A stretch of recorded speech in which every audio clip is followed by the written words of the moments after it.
lulusan Prodi KPNKC NIP 1992-4062, jurusan Kemaritiman Politeknik Negeri Samarinda. Di sini saya akan membahas teori dinamika holistik yang dipelopori oleh Abraham Maslow. Sejarah singkat biografi Abraham Maslow. Abraham Maslow lahir di Manhattan, New York, 1 April 1908. Maslow merupakan anak pertama dari 7 bersaudara. Masa kecilnya dihabiskan di Brooklyn yang dipenuhi dengan perasaan malu, rendah diri, dan depresi yang kuat. Ayahnya, Samuel Maslow, adalah seorang imigran Rusia Yahudi yang bekerja membersihkan tong. Sedangkan ibunya, Rose Nikolsky Maslow, menjadi ibu rumah tangga. Dari kecil, Maslow sangat membenci ibunya karena sang ibu tak pernah memberi kasih sayang. Namun ketika Maslow bersekolah di Boys High School, nilai akademiknya lumayan meningkat dari nilai rata-rata. Lulus dari sana, Maslow melanjutkan perkuliahannya di City College, New York. Di sini Maslow diminta oleh ayahnya untuk mengambil jurusan hukum yang bukan minatnya. Pada akhirnya Maslow meninggalkan kelas hukum yang diminta ayahnya. Maslow pun mengambil mata kuliah filosofi. Di semester ketiga, Maslow pindah ke Cornell University pada bagian utara New York. Awal bulan Desember, Maslow menikah dengan Bertha yang merupakan kekasih serta sepupunya sendiri. Maslow mendapat gelar sarjana filosofi di University of Wisconsin. Dari sini Maslow tertarik dengan pandangan behaviorisme yang diajarkan Johann Watson. Tahun 1934, Maslow mendapat gelar doktornya di bidang psikologi. Ini adalah gelarnya, PhD. Di tahun 1935, beliau kembali ke New York untuk menjadi asisten peneliti E.L. Thorndike di Teacher College, Columbia University. Universitas Columbia bertemu dengan tutor-tutornya di New York tahun 1930 sampai 1940-an. Dia bertemu dan belajar pada Erich Fromm, Karen Horney, Max Wedemeyer, dan Kurt Goldstein. Ruth Benedict yang merupakan mentornya di bidang antropolog mendukungnya untuk melakukan penelitian antropologi pada orang-orang Indian Northern Blackfoot dari Alberta, Kanada. Perang Dunia Kedua tahun 1941, di tengah perang Maslow memulai studi dengan meneliti dua mentornya, Ruth Benedict, antropolog, dan Max Wedemeyer, psikolog. Maslow membuat laporan mengenai perilaku manusia. Maslow menerima posisi sebagai kepala departemen psikologi di Brandeis University yang baru berdiri di Waltham, Massachusetts. Usianya menginjak 38 tahun. Maslow mulai menderita penyakit aneh. Hingga akhirnya pada tanggal 8 Juni 1970 di usia 62 tahun, Maslow terkena serangan jantung dan meninggal di tempat. Beberapa karyanya yang fenomenal yaitu yang pertama, Tower at Psychology of Being 1962, yang kedua, Religious Addictive Experience 1964, yang ketiga, Evolution Management Journal 1965, yang keempat, The Psychology of Science Are Recognized 1966, yang kelima, Humanistic Science and Transcendence Experience Journal of Humanistic Psychology, Human Physical Vol 5 nomor 2 2019 sampai 219 sampai 227 1965. Nomor 6, A Dynamic Theory of Human Motivation 1958. Yang ketujuh, Motivation and Personality. Volumenya 2, New York, Harper and Row 1970. Yang ke-8, The Superior Person Journal Psychiatry for 1 nomor 4 pp 254 sampai 292 1991. Gambaran umum teori holistik dinamis menurut Abraham Maslow. Beberapa sebutan teori kepribadian Abraham Maslow. Yang pertama, keterangan ketiga dalam psikologi, teori humanistik, teori transpersonal, teori kebutuhan, teori aktivitas diri, kekuatan keempat dalam kepribadian. Namun di tahun 1970, Maslow menyebutnya sebagai teori holistik dinamis karena teori ini menganggap bahwa kepribadian dari tiap individu terus-menerus termotivasi oleh kebutuhan satu arah atau lebih, dan tiap orang mempunyai potensi untuk tumbuh menuju kesehatan fisiologis, yaitu aktor sendiri. Anggapan Maslow terhadap motivasi yang menjadi dasar pembentukan kepribadian. Ada motivasi tersebut itu seringkali tak disadari, berlaku pada tiap orang, berlangsung keterusan.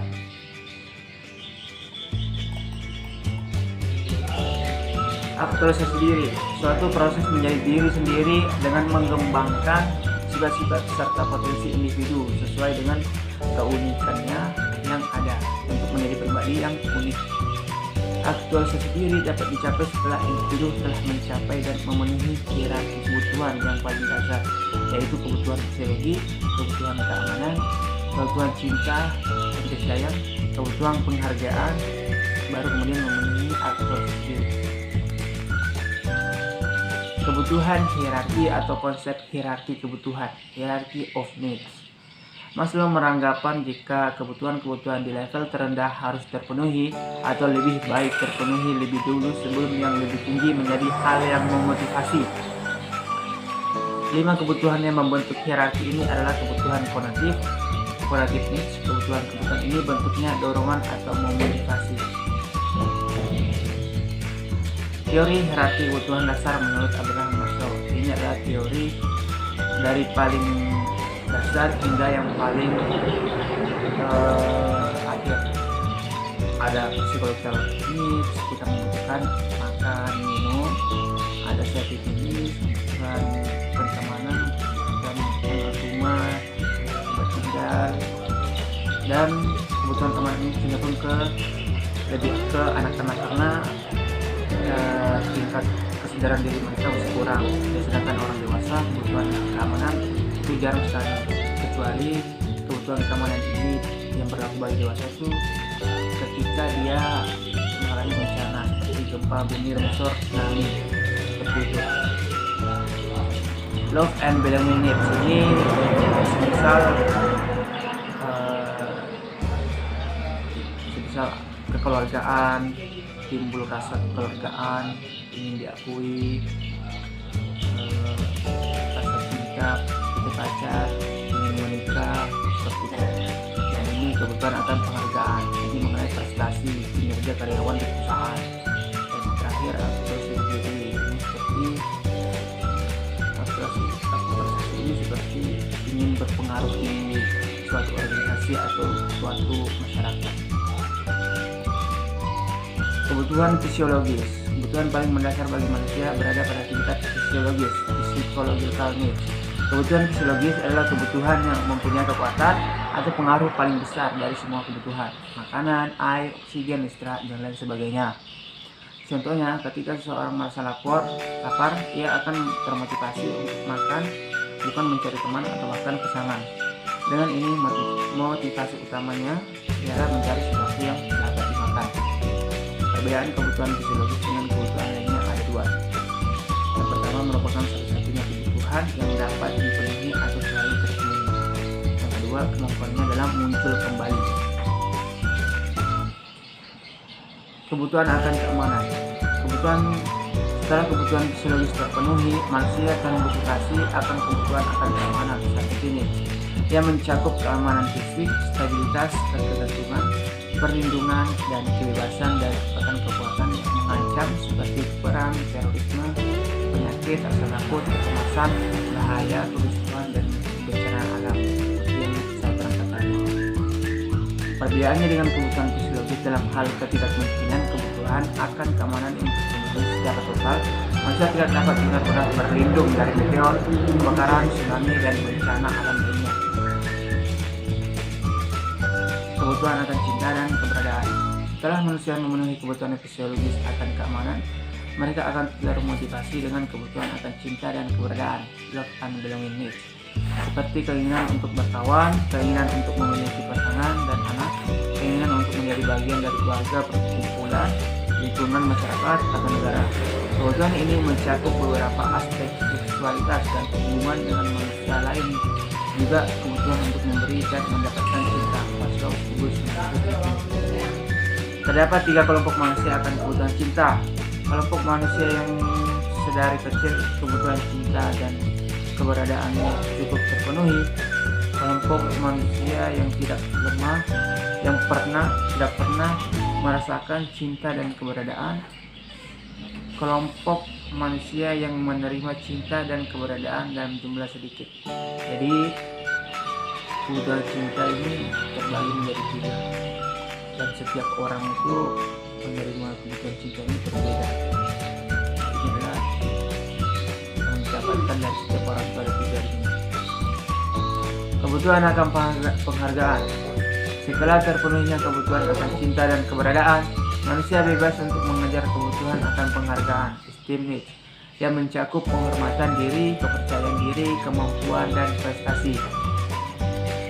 2. Tingkatan kebutuhan akan penghargaan. Reputasi ialah persepsi akan gengsi, pengakuan, atau ketenaran yang dimiliki seseorang, dilihat dari sudut pandang orang lain. Harga diri ialah perasaan pribadi seseorang bahwa dirinya bernilai atau bermanfaat dan percaya diri. Kebutuhan akan aktualisasi diri.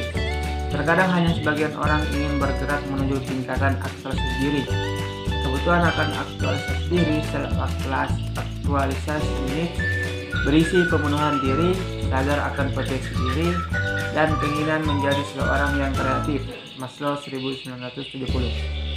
Tiap orang yang telah mencapai pada tingkat aktualisasi diri akan menjadi manusia seutuhnya. Mereka sangat alami dalam mengekspresikan kebutuhan dasarnya, mempertahankan penghargaan diri mereka, bahkan ketika mereka dicemooh atau diremehkan orang lain, mereka akan menjadi lebih mandiri dan tidak bergantung terhadap dipenuhinya kebutuhan cinta maupun kebutuhan akan penghargaan. Presentasi pemuasan kebutuhan. Kebutuhan terpuaskan, fisiologis, keamanan, cinta, dan keberadaan, penghargaan, ekspresi diri. Fisiologis, sudah terpuaskan sampai 85%, keamanan 70%, cinta dan keberadaan 50%, penghargaan 40%, aktualisasi diri 10%. Namun Maslow mengidentifikasikan 3 kategori kebutuhan lainnya, yaitu estetika, kognitif, neurotik.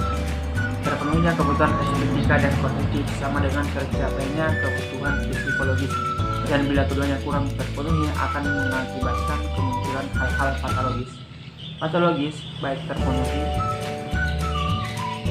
sedangkan kebutuhan neurotik mengacu pada munculnya hal-hal patologis baik terpenuhi atau tidaknya kebutuhan itu.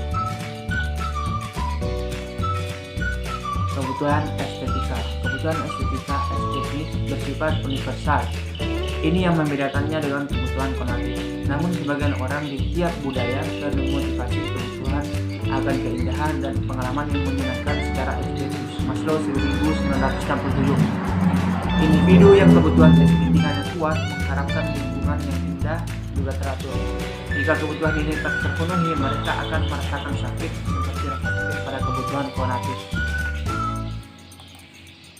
Kebutuhan kognitif. Maslow menyebutnya keinginan akan mengetahui, memecahkan misteri, memahami, dan jadi penasaran, merupakan kebutuhan kognitif needs. Jika kebutuhan satu ini tidak terpenuhi, otomatis kebutuhan lainnya dalam hierarki Maslow akan terancam tidak terpenuhi. Dikarenakan pengetahuan merupakan kebutuhan yang sangat penting untuk memenuhi keinginan kebutuhan kognitif di atas. Bisa dikatakan perang dari kebutuhan kognitif berdampak positif bagi kebutuhan psikologis. Kebutuhan akan keamanan, kebutuhan akan cinta dan keberadaan, kebutuhan akan penghargaan, dan kebutuhan aktualisasi diri lebihnya. Dampak negatif terhadap individu yang tidak terpenuhi kebutuhan kognitifnya, yang sering berbohong, merasa penyesalannya terhambat, atau yang menolak informasi ke dalam dirinya, akan terjadi sikap skeptik, kecewa, serta sinis. Ini adalah dampak negatif kalau kebutuhan kognitif tidak terpenuhi di dalam diri kita. Ada sikapnya itu sikap skeptik, kecewa, serta sinis. Ini yang sering berbohong, merasa sikap penasaran yang terhambat atau yang menolak informasi ke dalam diri. Jadi ciri-ciri yang negatif orang tidak terpenuhi rasa kebutuhan kognitifnya. Kebutuhan neurotik yang teknis mengarah pada stagnasi dan penyakit. Maslow 1970. Kebutuhan neurotik tidak produktif. Biasanya kebutuhan ini bersifat reaktif, di mana kebutuhan ini berperan sebagai ganti ruginya atas kebutuhan dasar yang tidak terpenuhi. Contohnya, seseorang yang termotivasi akan kepekaan dapat mencapai kepekaan yang tak terbatas. Tetapi ini juga akan membuat orang tersebut tidak menginginkan kepekaan tambahan. Karakteristik individu yang mengaku proses diri antara lain memiliki persepsi akan kenyataan yang lebih efisien, menerima dirinya sendiri, orang lain, dan alam, memiliki spontanitas, kesederhanaan, dan kealamian. Kehidupannya melakukan pendekatan yang berpusat pada masalah, memiliki kebutuhan akan privasi. Lanjutannya, memiliki kemandirian, berinovasi dalam mendapat penghargaan, mengalami pengalaman puncak, memiliki ketertarikan sosial, menjalin hubungan interpersonal yang kuat. Lanjutan lagi, memiliki sikap demokratis, memiliki kemampuan membedakan tujuan dan cara, memiliki rasa humor yang filosofis, mempunyai kreativitas, tidak mengikuti enkulturasi atau apa yang diharuskan oleh kultur. Jika kelima kebutuhan tidak terpenuhi, maka akan terjadi kebutuhan patolog seperti kebosanan, putus asa, egois, apatisme, tidak acuh. Apatisme itu ibaratnya tak acuh, tidak peduli, masa bodoh. Tidak memiliki rasa humor, keterasingan, kehilangan selera, dan sebagainya. Ini adalah referensi Maslow, referensi buku-buku yang menjelaskan tentang teori dinamika holistik. Ada Maslow 1943, bukunya Theory of Human Person, Psychological Review. Ada Maslow, Motivation and Personality, dan ada juga orang Indonesia, Adoli Muhammad 2013, Actual Self Theory, sebuah manifestasi puncak potensi individu berkepribadian sehat. Jurnal Pengembangan Pemikiran dan Kebudayaan. Ada juga Hikmah Nur 2017, Kajian Psikologi Humanistik Abraham Maslow, sebuah jurnal aspek psikologis. Rini Pujisetia, Hubungan Konsep Diri dengan Pemenuhan Kebutuhan Dasar Manusia secara Holistik berdasarkan Teori Abraham Maslow. Baik, segitu saja ini pembahasan yang saya berikan. Semoga kalian bermanfaat. Semoga teori ini yang saya bahas ini bermanfaat bagi kalian semua. Amin. Saya akhiri. Wassalamualaikum warahmatullahi wabarakatuh. Sampai jumpa.